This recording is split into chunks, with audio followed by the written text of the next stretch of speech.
Terve! Tervetuloa Lakia Jukolan Porokallion maastoon. Tarkoitus on tehdä muutama rastiväli tässä ja sitten illemmalla tulla yösuunnistamaan. Ja täällä ollaan tosiaan tässä parin päivän aikana niin kuvataan semmoista Jukola-koulumateriaalia tonne suunnissasujuvammin.fi-sivustolle ja sinne tulee sitten niin kuin näitä pidempiä videoita tämän osalta. Mutta taas otetaan vähän maistiaisia päiväsaikaan täältä Porokallion maastosta ja katsotaan, että miltä tää näyttää ja tuntuuko siltä, että tässä on samanlaisia piirteitä, mitä sitten siellä itse Jukolan viestissäkin on odotettavissa kesäkuussa. Lähdetään ottamaan maistiaiset maastosta ja sitten mahdollisesti palataan myöhemmin illemmalla yösuunnistamaan. Mennään maastoon. Ja näin ollaankin K-pisteellä ja kiitokset vielä uusimmalle kanavan jäsenelle eli Eero Salo ja kiitokset sinulle, kun lähdit tukemaan kanavaa.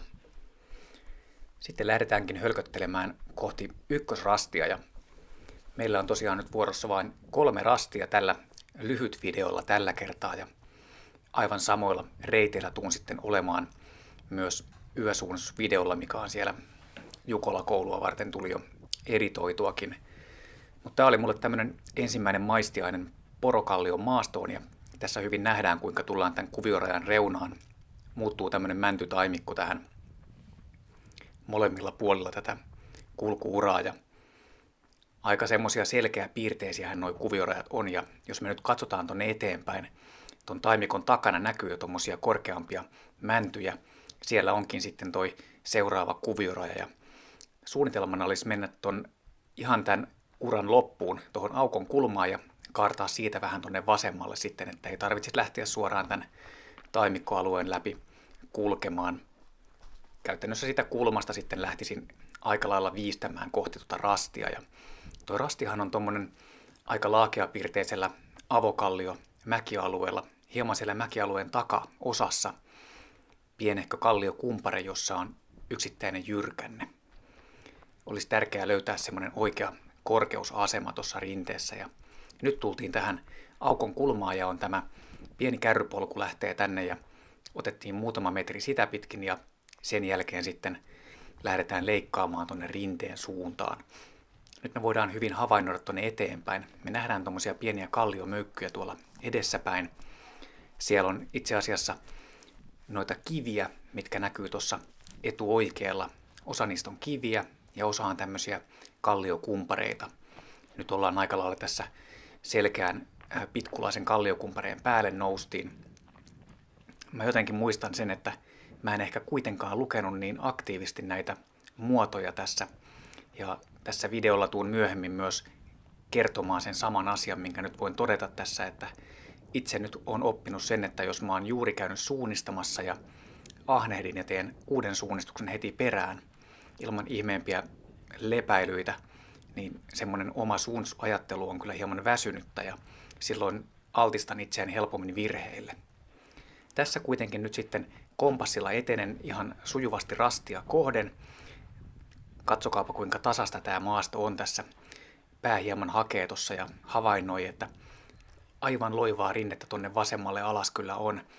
Mutta nyt pitäisi ehkä nähdä jossain tuossa rastiympyrän oikeassa reunassa on semmoinen pieni korkeampi kallioharjanne. Näkyykö sitä tuolla jossain?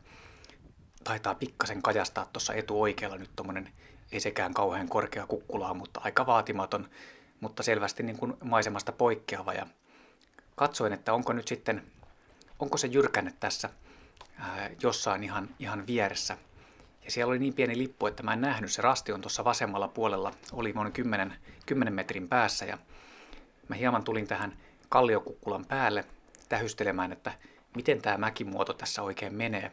Mulla oli vaikeuksia saada otetta tähän ja näytti siltä, että kyllä mä oon varmaan tullut jo vähän ehkä pitkäksi tähän rastille ja näin ollen hieman kaarsin tähän alemmas katsomaan, että voiko se mukamas olla tässä, mutta toihan olikin toi alempi jyrkänne muoto ja siinä vaiheessa mä huomasinkin, että kyllähän siellä tommonen pieni rastilippu olikin tämän pikkujyrkänteen juurella, eli nähtiin se, että jos ei ole aivan kristallin kirkas se oma suunnitelma siihen rastiympyrään, helposti voi käydä noin, että sitten ruvetaan vähän päätä pyörittämään ja katsomaan, että missähän se oma rasti oikein voisi ollakaan.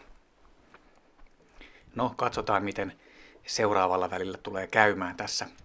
Päästäänkö yhtään helpommalla vai tehdäänkö vielä jotain isompia kaarroksia. Todella vaativan näköinen väli näin niin kuin tasapiirteisen kallioalueen näkökulmasta. Siinä on jotain vähän tuommoista pientä poikittaista mäkimuotoa ja sitten vasta kun tuo rinne oikeasti lähtee laskemaan alaspäin viimeisen kallioharjanteen takaa, tuommoinen yksittäinen kivi on rastipisteenä. Tässäkin ehkä lähdin soitellen sotaan ja lähdin lähinnä etenemään kompassisuunnalla.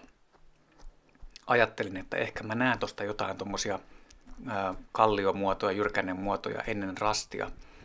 Ja tässä selvästi näki tänne oikealle, että tämä maaston osa muuttui parempi kulkuisemmaksi. Eli mä tiesin, että mä oon ehkä hieman tässä rastiväliviivan oikealla puolella. Ja nyt jos me oikein tarkasti osattaisiin jo katsoa tuonne horisonttiin, me nähtäisiin toi jyrkänne, mikä on tuossa kohta edessä etuoikealla. Nyt mä katsonkin sitä kohden. Mulla oli ehkä vähän vaikeuksia hahmottaa sitä. Otin tässä pienen semmoisen rauhoituksen ja katsoin, että no kyllä se toi on varmaan, että nyt ei muuta kuin kaaretaan sitten tonne rastille. Ja mulle tuli semmoinen tunne, että en kai mä oon menossa jo tonne niin kuin alemmas sitten ja päätin tulla katsomaan, kun tuossa näytti olevan tommoinen kivimuoto, että ei kai se rasti nyt ollut tämä jo. Mutta tämä ei ollutkaan nyt sitten kartassa erityisenä kohteena kuvattuna, vaan me ollaan nyt siinä 20-30 metriä ennen rastiympyrän keskustaa olevaa kohtaa. Ja nyt mä sitten kapusin tähän varsinaiselle kallioharjanteelle ja tähyilin, että täältäkö se kivi sitten paljastuu tämän harjanteen takaa. Ja siellähän se lippu oli puun takana. Jälleen selkeästi nähtiin se, että mulla ei ollut oma suunnitusajattelu oikein hyvässä asemassa tossa ja tein tuommoisia karkeita pelkistyksiä rastiympyrän lähelläkin, että yritin nyt vain sitten löytää sen tulemalla siihen tuntumaan. No sitten olisi vuorossa vielä tämä kolmas rasti. Nyt lähdetään sitten leikkaamaan tämmöistä rinteen suuntaista reittiä. Mentiin sen saman jyrkännemuodon ohi, mikä jäi tuohon taka-oikealle, jonka ohi tultiin myös tuolle äskeiselle rastille. Ja nyt kun me katsotaan tuonne eteenpäin, niin me itse asiassa nähdään siellä takana kajastaa vähän tuommoista aukkoa. Se ei näy tuossa karttapalassa, mutta rastin pitäisi olla suurin piirtein tässä tasossa. Ja tuolla on tuommoisia pieniä kalliomuotoja karttapalan taaksekin vasemmalle jäi. Ja mä hieman tässä nyt sitten ajaudun tänne alemmas. Mulla ei ollut jälleen kerran oikeanlaista intensiteettiä tuohon rastin ottoon, vaan mä kuvittelin, että tässä nyt on se rasti. Ja tulin tähän, siinä oli joku vanha kreppikin ja mietin, että hetkinen, että mitäs tämä tilanne nyt tässä oikein onkaan, kunnes mä tajusin, että niin, mähän onkin tässä ehkä 20 metriä tämän rastipisteen alapuolella, että rasti on varsinaisesti tuossa yläpuolella, pitää kavuta noin yksi käyrä ylöspäin ja sieltähän se lipun pitäisi tulla vastaan sitten. Otetaan vielä lopputurinnat tähän sitten päälle, niin saadaan ehkä vähän yhteenvetoa.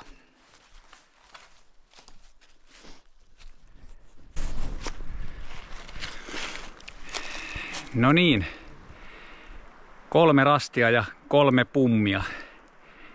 Ei päästä nyt tää Porokallion intro helpolla. Kyllä mä sanoisin, että tää vaatii huomiota tää maasto kompassin käytön osalta ja ehkä vielä kun tässä tuli tehtyä tää intro toisen suunnistusharjoituksen päätteeksi, mikä oli tuossa toisessa maastossa, niin voi olla, että oli vähän jo herpaantunut se oma huomio. Nyt täytyy vaan sitten skarpata illemmalla, kun tulee tänne juoksemaan koko radan ja vähän eri hajontaa sitten. Kyllähän tää on maastona. Tuli semmoinen tuntuma, että täällä Porokallion seudulla hieman kivikkoisempaa toi maapohja oli verrattuna siihen, mitä se oli vaikka tuolla Yliviitalan alueella, missä oli tässä aiemmin tänään. Ei muuta kuin lähdetään tekemään seuraavia videoita ja palaamme taas sitten niiden merkeissä. Morjes!